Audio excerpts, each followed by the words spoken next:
Hello, and welcome to another edition of Grown Folks Business. We have been on a hiatus, and it's good to be back in the fold. It's been too long. Danya, I always appreciate what you do. Thanks for coming back to reclaim your spot as the master of ceremonies in this here space.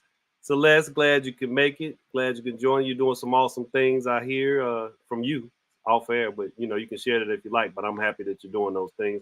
Jada Wayne, glad you can make it.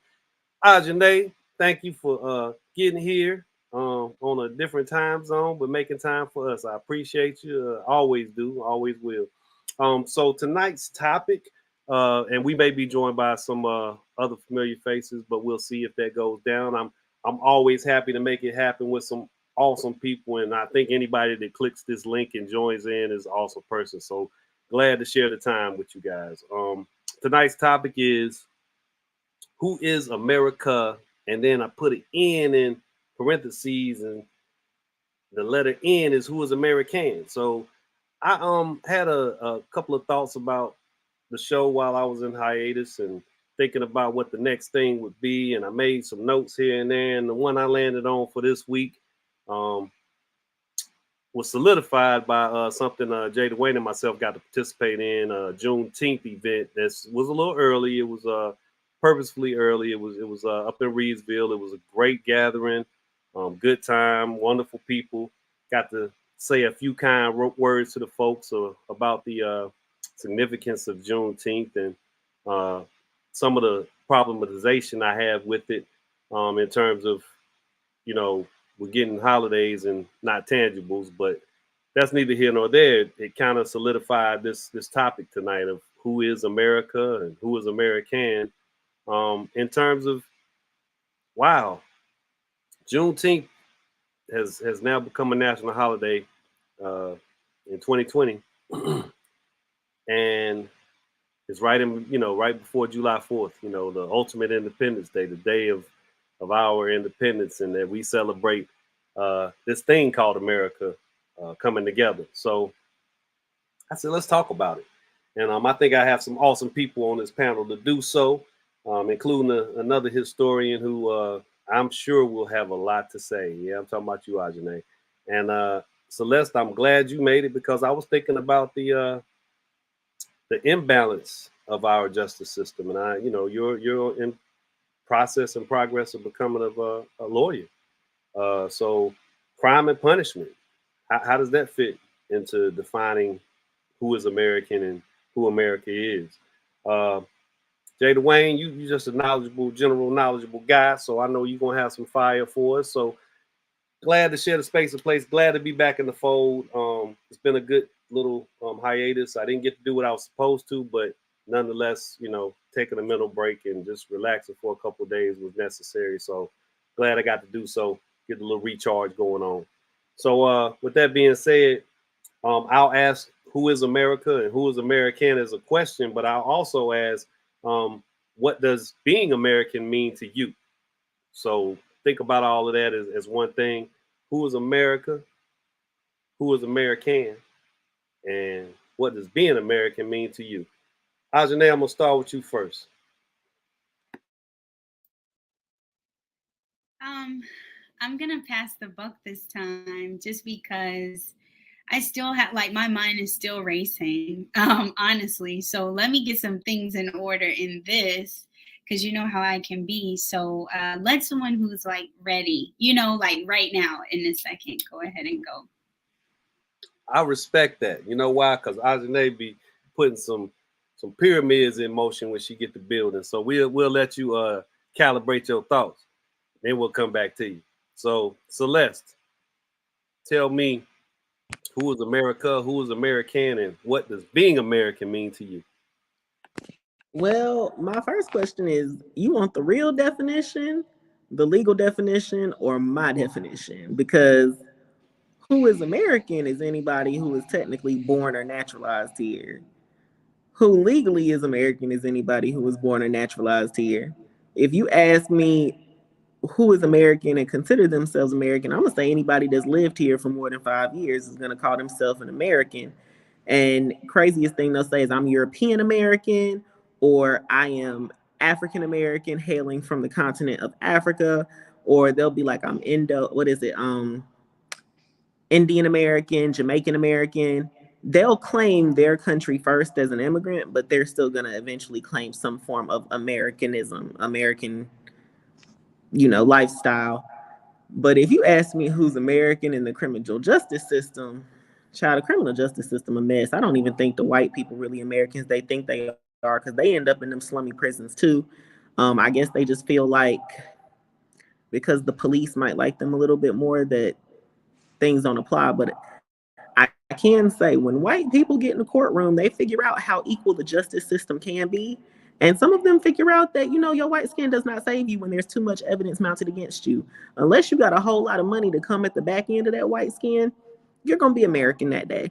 You're going to be American and you're going to fall victim to, not even victim, you're going to fall whatever you need to fall to the American justice system. And if you ask me, an American is anybody who is willing to fly the flag and have faith and belief in what all men are created equal truly means. Because there's what it actually means, and then what America took it to mean, and then possibly what Thomas Jefferson meant for it to mean when he wrote it. This is just that's a loaded question because depending on who you ask, I mean, it's like the I more want you to unload, but I want your definition, your personal feelings about what it is.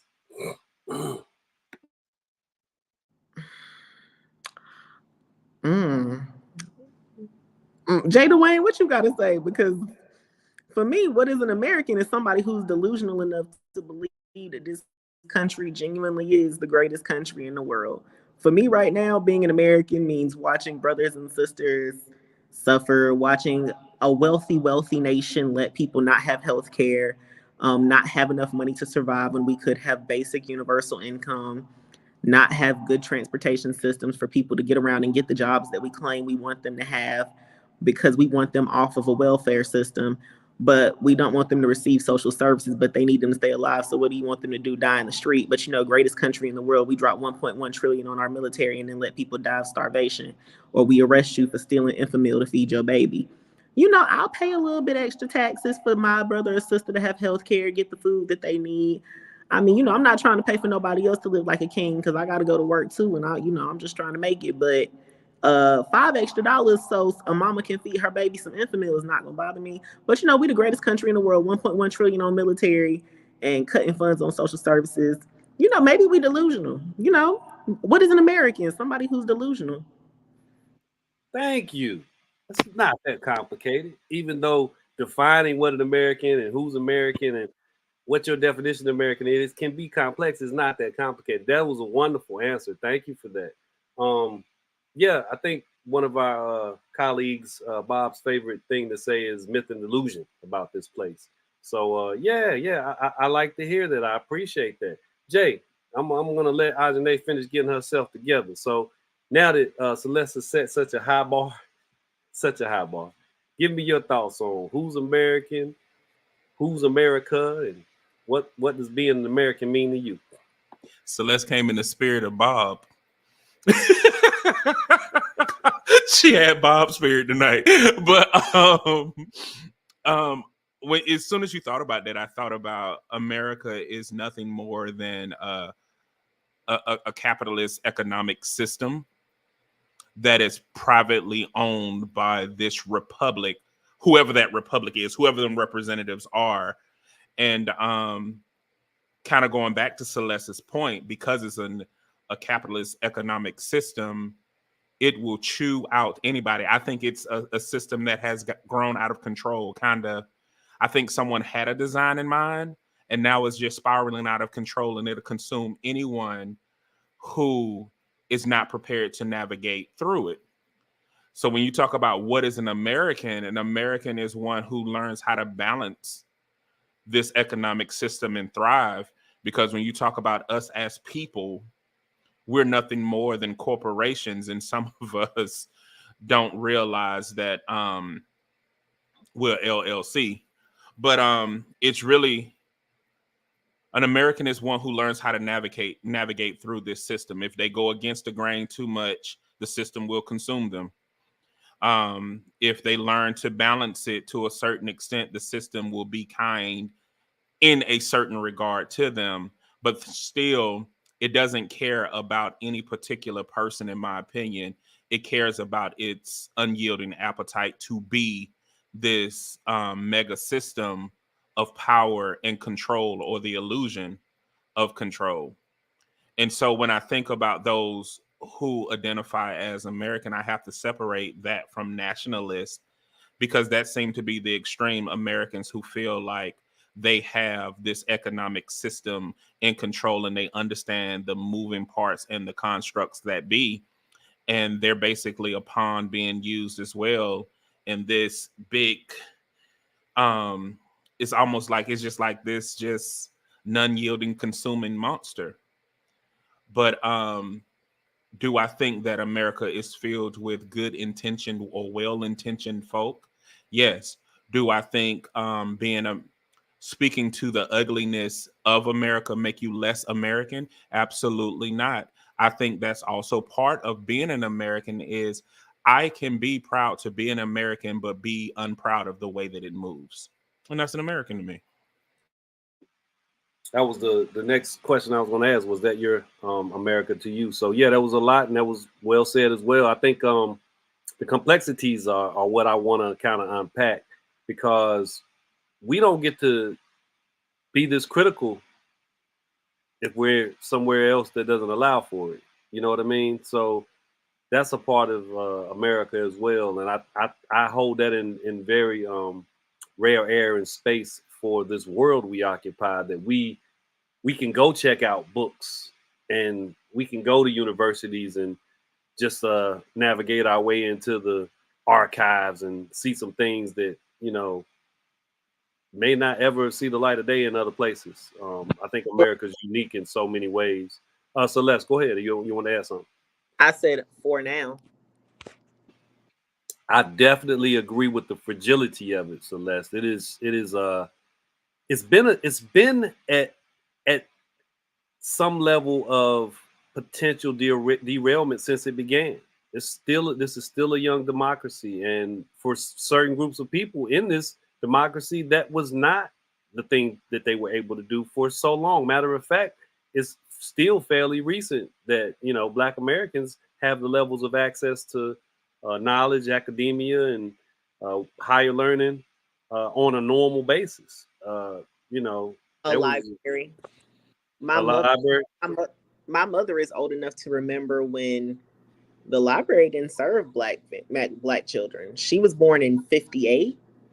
And so what, she's 65 now, and she's young enough to remember when Black people couldn't go in a Greensboro Public Library. There you go. We had a library on the east side of town, you know. They probably didn't have all the books it should and everything else. But yeah, so this is all relatively new, and you know, this large spans of time when you look at it. So yeah, great observation. And I think it's super fragile.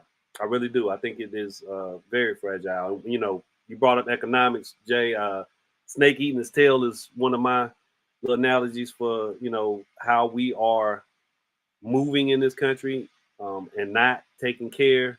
We're just taking. The care is left to the side of the road, but taking is always there. So yeah, good observations from Celeste and Jay. Ajane, I'm curious as to if you've gathered your thoughts. You've been over there taking notes, just the academic. So give me what you got on who's America, who's American, and what are your thoughts on being an American?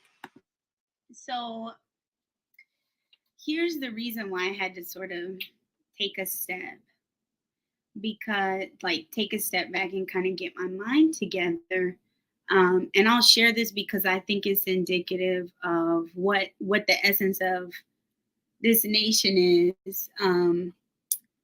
I was split immediately, right? But then I wrote down on my paper that that's precisely what it is. It's a duality that is beyond dangerous, because the way that you navigate it and what you're willing to give up to navigate it or to achieve what you believe is success based on what America says success is depends on whether or not you're considered an American.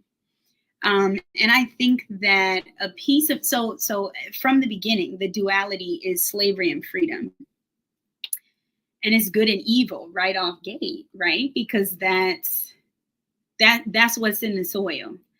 So it's blood and beauty in the soil. But I think that the beautiful piece of it is what we made it. It's beautiful because survival is labor, and because we have done what it takes to survive. So back to the duality. From the beginning is slavery and freedom on this teeter-totter, on this sliding scale that you can't really capture, because inside of every bit of bondage, there are moments of freedom, bits and pieces of movement that depend strictly on the individual and the way that they're navigating. And that goes back to what J. Dwayne Garnett said, which was profound. The way that you navigate has everything to do with that duality. So I think that even the reason why, when the question was posed, I'm like, let me get my thoughts together. That's precisely what it is. So economically, the duality is just as frustrating, because just when you feel free economically, there are still pieces of your identity that are denied from you. And then, of course, spiritually, that's a whole nother podcast about what America is spiritually, because it's a divided soul. It's two fruit. And it can bless you and curse you in the same piece. And so ultimately, what America is a duality that's not set. And I think, what does it mean to be an American? This is what it means to me. I was born in this country. My family members, most of them, my mom's side, we got some folk that came over. But my people have been here for enough generations for folks to say that we're American. But the 14th Amendment is overturned, and I'm at the center of that. And I can stand at the top of the tallest building in this country and say, I'm an American, but will my nation say that about me? And I think the duality of it is, for me, what's difficult to grasp is not just the double consciousness, is not just the ugly and the beauty, but really it's standing at the intersection of that paradox, that our bloodlines built this nation, but we don't recognize this nation, and this nation doesn't recognize us, not in totality. And so what does it mean for us to even, let's think, right? Like, what would people even think about us having this sort of conversation? They would think we're un-American, just like J. Dwayne Garnett was saying. They would say this is an un-American thing to do, to measure who's American and who's not. But that's precisely the essence of what goes on. And legally, the duality exists as well, because you can't legislate the sentiment. You cannot legislate the way that people interpret the laws. And so that's what becomes extremely dangerous in terms of the duality. But I won't take up more time than what I'm supposed to. But this nation is about duality. And so that one word just keeps ringing. And, there's so many people, for me, that are here to love.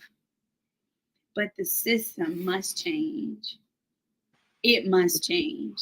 It must change. But we have to remain vigilant in the requirement for that. And I love the incorporation of Du Bois. I was talking about the double consciousness the other day, bringing it into uh, where we are as far as Black Americans in this ongoing struggle fight for the freedom, the equality that remains elusive, but now allowing ourselves to be uh, conduits for other groups to our detriment, but we don't challenge that. And I think that's another measure of double consciousness, Ajane, because we're celebrating something that we have yet to attain, and we're helping others get there to our detriment. And nobody's turning around and saying, "Hey, we forgot some people. We got to go make this right." And it's so fascinating to just witness it now, not at the middle levels, but at the highest levels. This and later on, right? Don't let me take up more time, but later on, let's talk about what the duality looks like for those of us who are considered a part of the top minds in the world, right? So legal folks are considered the top minds in the world. Of course, they place PhDs, etc., in the so-called top minds. But let's delve into the duality of the way that we're valued and diminished at the same time, because people don't even really believe them when we say what we do. You know, they'll never guess that we do what we do. But anyway, I'll pass the buck. There's got to be multiple dualities in that experience and in that on that journey. Duality is dual, right? Yeah. So right, it's quadruple. Yeah. It's sextuplet. It's all over the place. It's something. Yeah, it is. Lisa's joined us, so I'm going to come to you to answer the question because you're right on time. So who's American? Who's America? And what does being an American mean to you? That's the first question, and go where it leads you. But answer the main part of it is what does being an American mean to you? Good evening, everyone. I'm here with a bunch of young folks, so I had some elderly technological difficulty, so forgive me.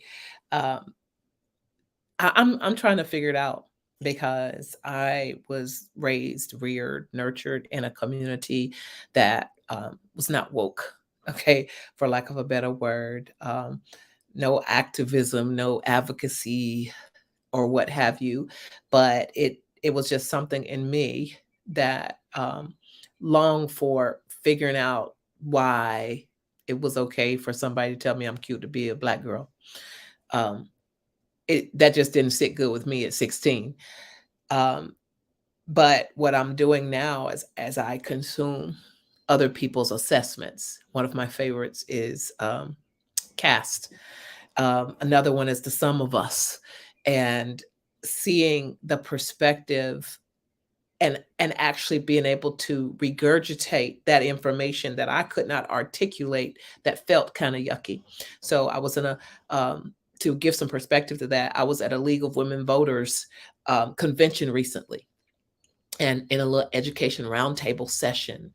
And I was able to bring up the fact that I never thought about what Brown v. Board of Education did to Black educators.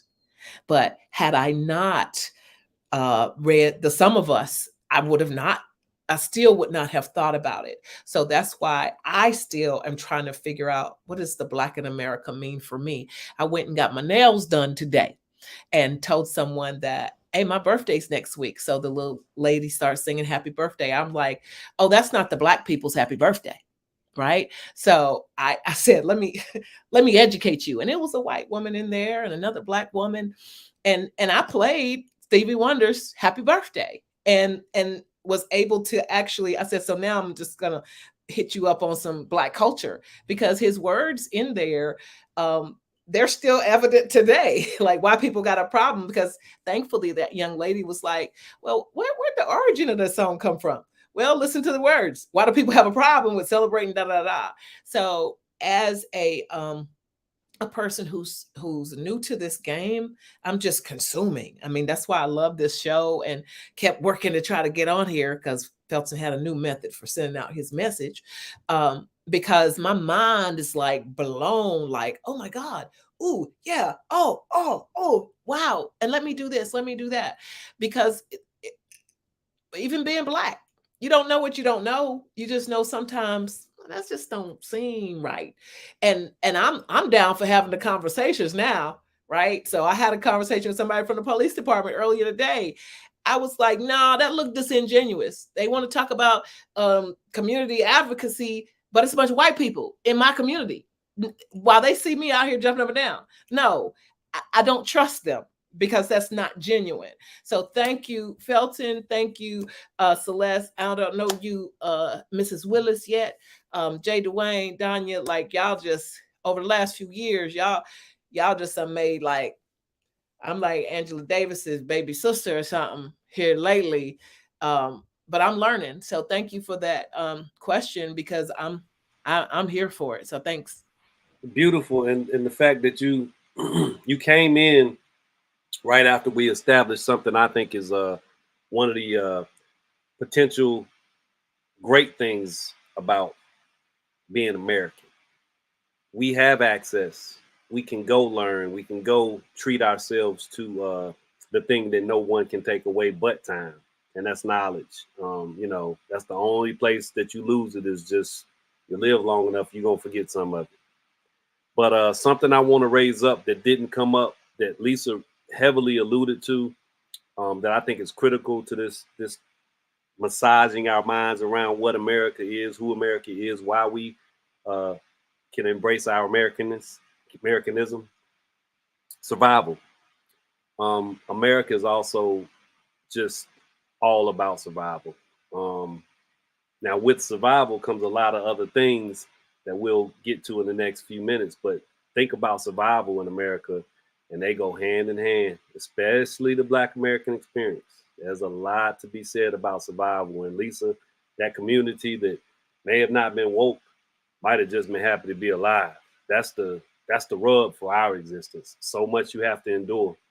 So something I was checking out that I thought was critical, and that was, let me make it clear, that's one of my main things about what being American means to me is surviving. It is actually surviving. It's learning. It's the ability to expand and grow. But it's about that survival as well, and enlightening oneself. But I was thinking, is the American dream still a thing? Is it still something to be attained? And just so happened, this documentary was on Netflix, came out last week, I believe it was, and it's Arnold Schwarzenegger.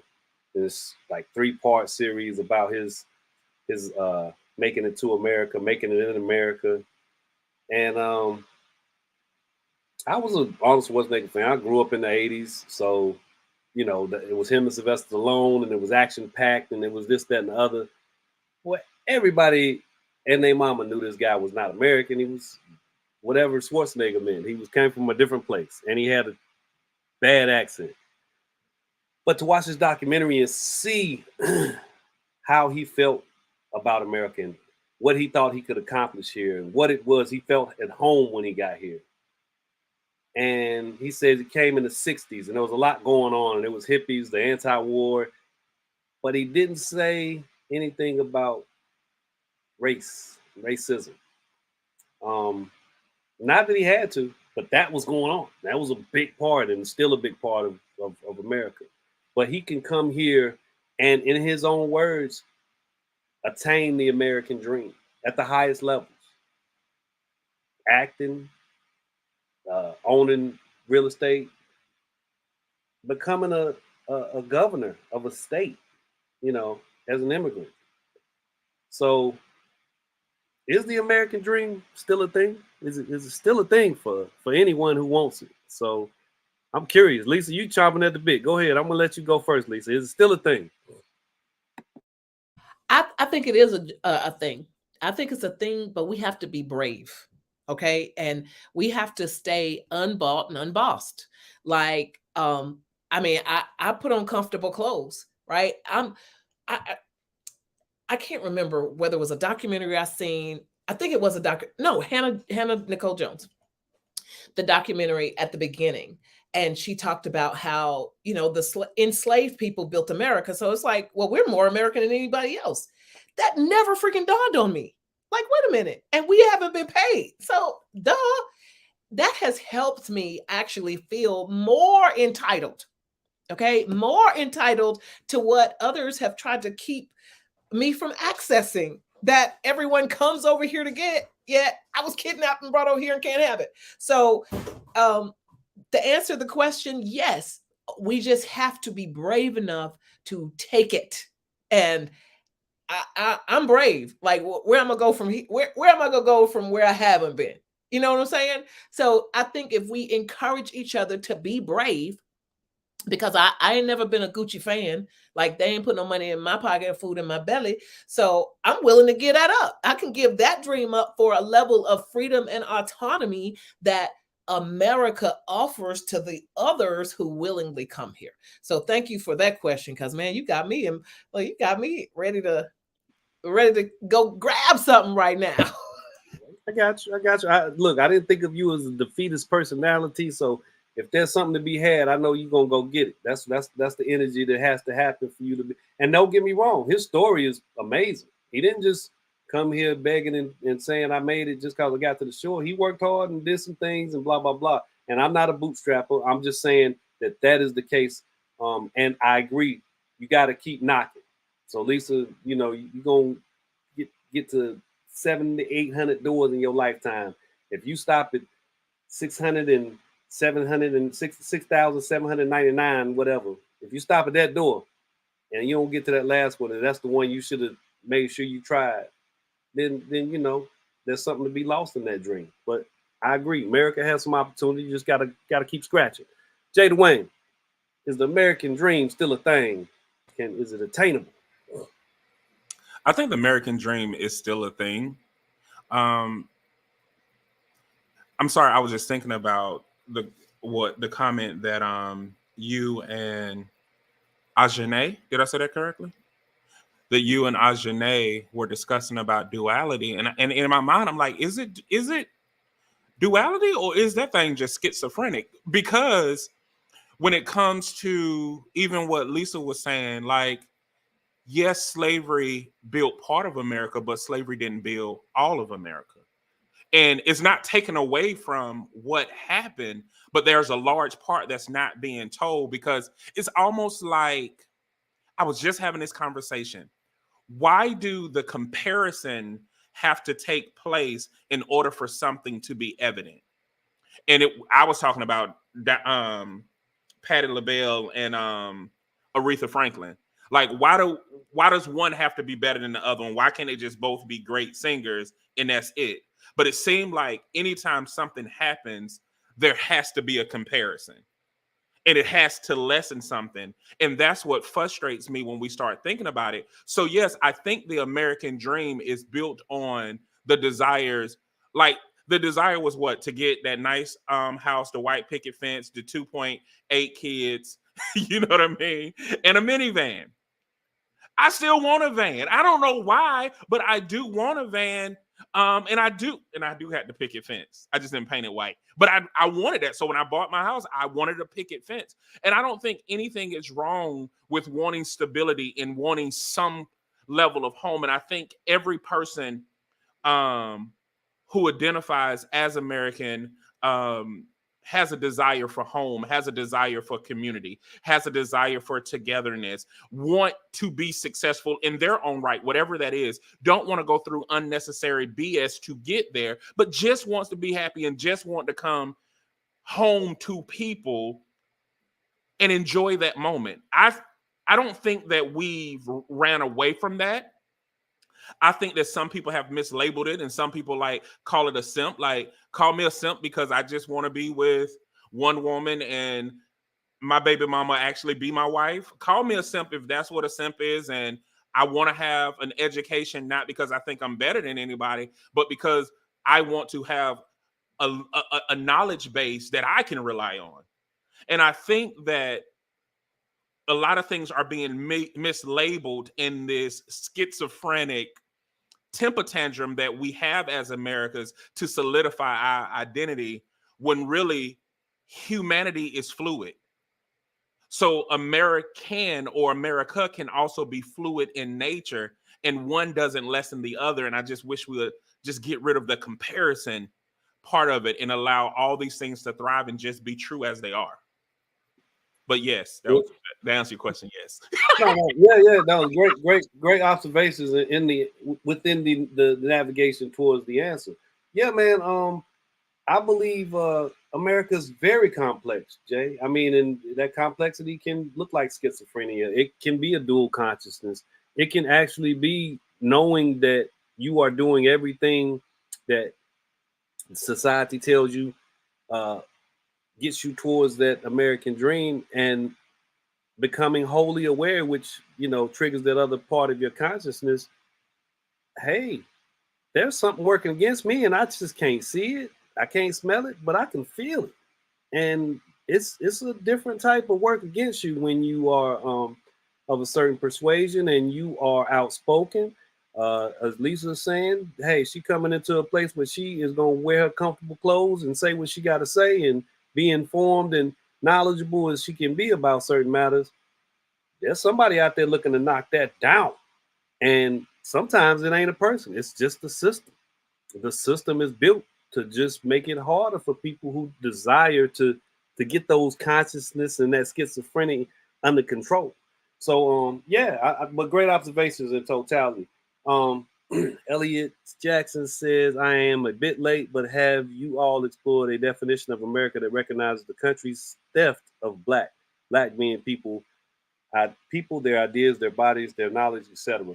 I think we're unpacking that a little bit here, Elliot. I appreciate you chiming in. I think that is naturally going to occur when you talk about this country, because, Jay, the majority of the country was built by slave labor as a thing that becomes a jumping off point for the rest. You know what I mean? So at some point, the every foundation that was laid is going to have some fingerprints of some enslaved person or some person that was not paid the value that they should have been paid to do that labor. Even if it's that packed down, muddy trail that was the first thing that was the street I live on. You know what I mean? That type of energy. It's that type of thing. Go ahead, Jay. I'm here to clarify, because some people try to co-opt slavery. And I just want to, like, when we start talking about, when we start talking about slavery, other people start saying, well, we were slaves in America too. And it was a different type of slavery. Yeah. Yes, it was slavery on books, but that wasn't the same slavery. Indentured servitude is not slavery. It was never slavery. So yeah, you got a couple of groups. I mean, yes, you went through things, and so what I'm saying about that is, like, we got to peel back those layers, because some people try to get into those oppression Olympics that we don't want. The whataboutism is a thing that grinds us to a halt when we talking about Black American experience. The whataboutism. If you did not have to deal with the thought that your back may be peeled because your job was not done to the standard of somebody who cannot do it to start with, I don't ever want to hear from your mouth that my people were slaves too. If so you are here, stay there, keep going. But you answer the question next. That way I can keep flowing. So keep going what you're saying. But the American dream, go ahead. If you didn't live under the threat of your back being peeled, but if you are not here and existing in the skin color that you are, because some white man that looked like a bad version of Santa Claus raped your great grandmother, I don't want to hear it. If half of your family is half a different shade of different colors, because there's a whole bunch of white people. My aunt actually went through the ancestry thing, found out what slave plantation that part of the family came from, and was like, oh, this is the slave master that's our great great great granddaddy. I was like, Auntie Cheryl, you do realize that you're here because of rape, right?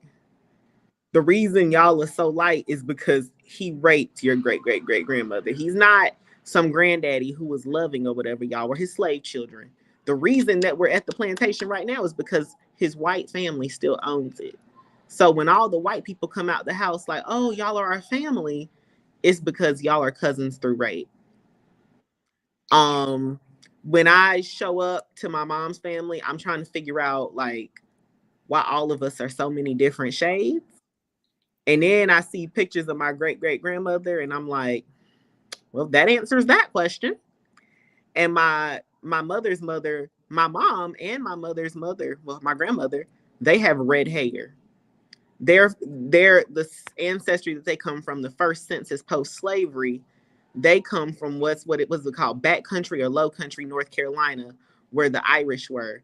The Irish used to work amongst the slaves, and the Irish were actually mad at the slaves because they were free labor that intervened with their way of making more money, because people would just rent the free labor out. Sweetheart, we ain't get here through accident. My mama's red hair was not consensual. So unless that is what you live with, because your family was quote unquote slaves, you need to shut up. So like, I don't want to hear that. Sorry, Ajane, you go ahead. no, you're fine. You're fine. I didn't mean to cut you off. So will you all offer me the opportunity to sort of bridge slavery and the American dream together? Can we go there, or y'all good? Okay. So here's what I think is very profound, because Felton, you already know. I know you're a Black media historian, but we know the difference between the word dream and vision, right? So when we pose a question about the American dream, a dream is something that you have to be asleep to have. And I think that that speaks to, again, the duality of being American. There are multiple American dreams. There are visions of what America is. There are dreams and there are nightmares. And then there's reality. And so I'll address the first piece historically, and I'm going to tie in Elliot's question because that's my best friend. Hi, Elliot. I'm so happy you're on. But I'm gonna tie it all in. The first American dream was that you can co-opt every bit of Blackness and turn it into something that you can make money off of while barring us from accessing who we are. And that essentially, as the first American dream, built the legal system, because that's state sanctioned, is federal government sanctioned. There are legal pathways to be able to co-opt Blackness, to condemn it where you want. And here's the duality again: to condemn Blackness where you want, to co-opt it, and then to monetize it and commodify it when you want. And then the other piece of that is you can also engage in the experimentation. You can engage in the stealing of patents and ideas.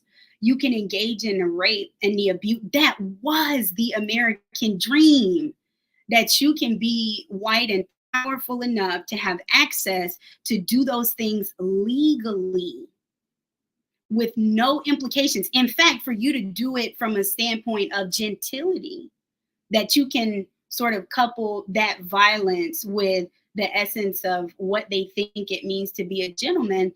So that duality permeates the theft of Blackness. The first form of the American dream is to be in a position where you can capitalize on the theft of Blackness, where you can commodify. So then when you bring us into the picture, that American dream is not a dream for us. It's a vision coupled with the reality. Freedom was born inside of us because of the nastiness of the first American dream. That hope for humanity, for a better form of humanity. Now, my question is that American? Because we're one of the only groups of people that still have that hope for humanity like that are willing to lose some things to say that on a platform. Because what we're asking for is not civil. We've never been interacting civilly in this country. Everything has been rather uncivilized, all of the violence, etc. So the American dream, is it attainable? I think it's always been attainable for groups of people. But the truth is, and maybe you all will, disagree, and that's fine. I don't think what we dream of and what we envision in the Black imagination, I don't think what we dream of and what we envision is American. I think it's universal. I think we just have sort of put that on this soil. And so we're back to the duality again, that yes, we built some of the best parts of this nation, but we didn't build all of it. We didn't build the system that oppresses us, etc. So is the American dream still a thing? Frankly, I would argue that us being successful, whatever your vision of success is, us making sure that we can get the things that we're after, the things that we've earned,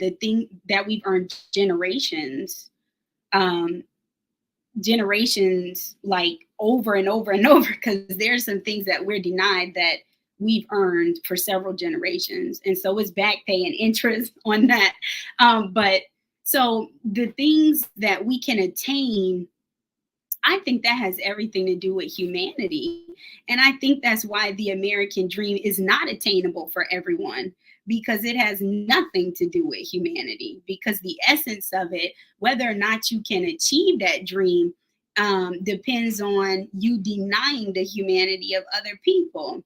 And so just to, kind of close my statements, a dream is a state of mind. Reality is going on outside of you, but you have this in your mind that is not always the same as what the reality is. And so I think that in a lot of ways, the dream of the American dream has stopped us from seeing the reality of certain situations. So I'll end my comments there, Felton, because we can. Yeah, look, we can have. I'm coming back around. I'm coming back around really quick before we wrap up. But I'm gonna ask already, because I ain't get through half. Can we come back next week and kind of put a bow on this conversation for the purposes of what we do in the space? We'll come back, I hope. Celeste, you got something you want to throw in real quick, but I'm coming back around. I just want to answer the question real quick, because what Ajane said, it kind of touched on something for me. And Ajane, we can talk about this later. Let me know if I'm not saying your name right, by the way.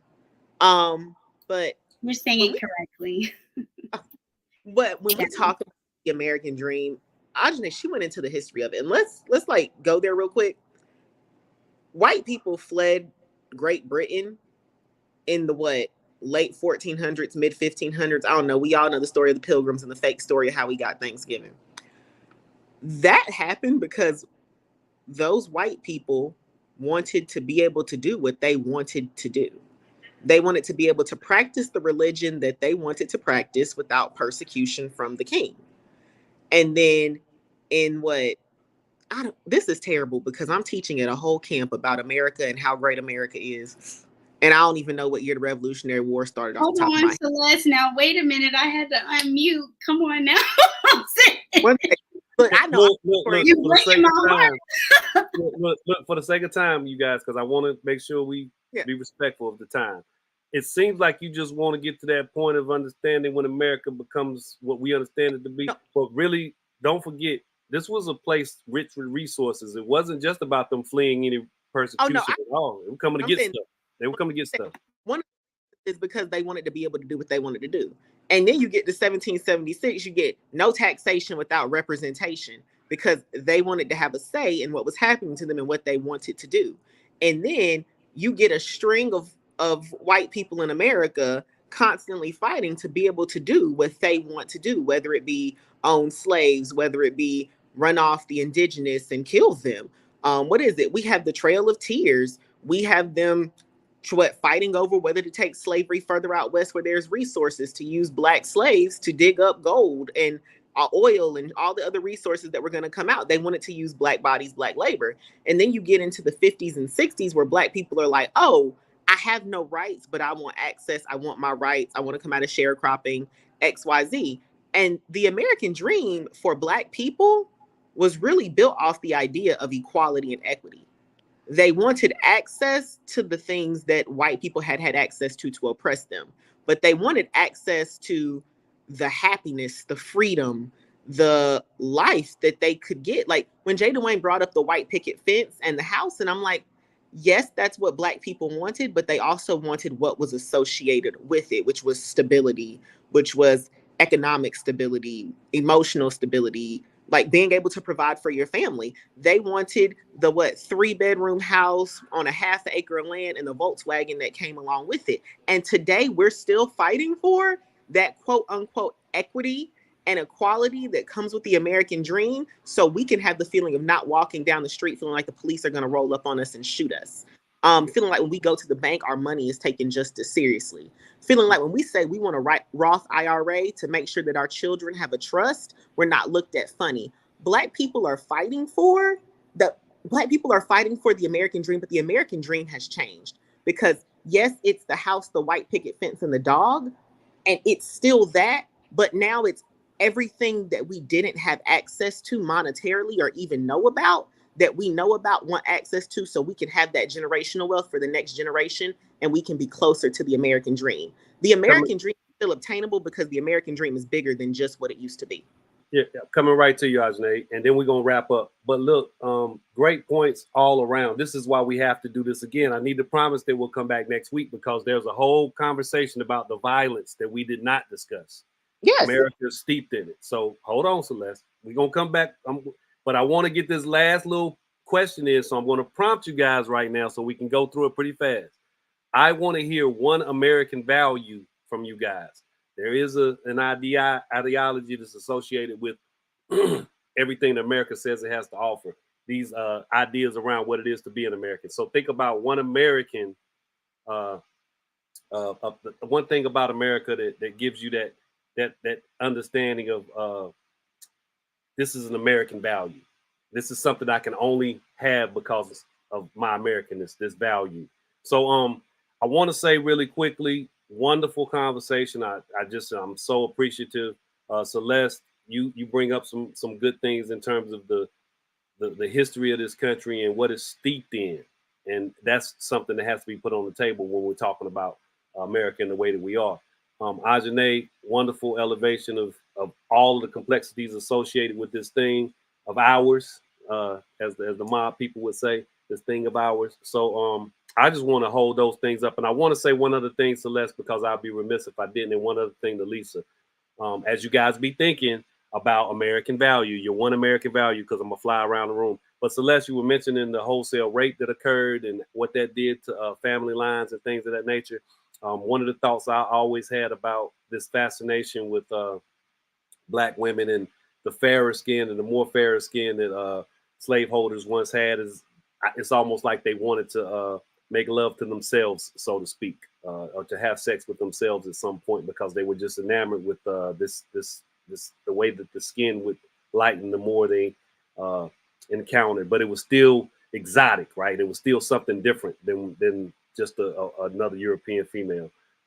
Lisa, I really wish you could have made the RELC event at the Civil Rights Center. You would have got that other knowledge about that thing that was done when desegregation happened to those other school administrators, those Black school administrators, those Black teachers. There is a lot to unpack there, and there's another good book, making the metropolis unequal, making the metropolis unequal. A good work that dissects some of that stuff. Okay, Celeste, you still on mic. I'm coming to you first. Give me that one thing that you consider an American value, if you have it. If you don't, we coming back next week because we gotta finish up talking. Violence. As soon as you say violence. Violence. Like it. Jay Dwayne, what's your American value? Come back to me next week. Sounds good. Ajane, what's your American value? Sorry, I always am trying to rush to unmute. I just think a lack of humanity, honestly, the denial of humanity. Gotcha. Denial of humanity. Lisa, what's your American value? Well, it's negative, but dang, mine is capitalism. I mean, that's the American value, but it's a double-edged sword. So, but I'm digging the positive edge of that. Gotcha. Rebellion, revolution. I don't think we get the change that we desire and the America that we want to see without it. And we're allowed to do that here in a way that's unique. And it is in the fabric and the founding of our grand land, our great country. So anybody who would be upset about us having this conversation, you're less American than anybody in this space, because that's what this country was founded on. Clashing of ideas and us working to make ourselves better in the process. So look, we coming back next week. I need a head nod and agreement from everybody on this thing, because thanks, Celeste. Glad to see that thumb. All right. I appreciate you all so much. And we got to talk about the violence part, because that's in there and it was coming up. So we're going to get it out. We're going to put it on the table. We're going to chop it up and we're going to talk about it. Jay, can we also identify the systems? Because when we have conversations, we need to identify what systems we're going to be talking about, because it's an overlap of thought. And sometimes it's hard to address one thought.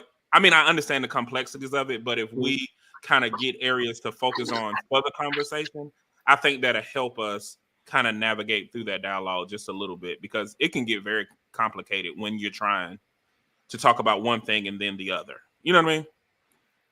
Can you clarify, Felton? Nah. I apologize.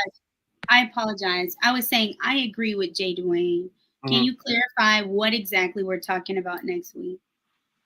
There's too many terrible things out there when you ask that question, because it was so specific, but so general. The violence?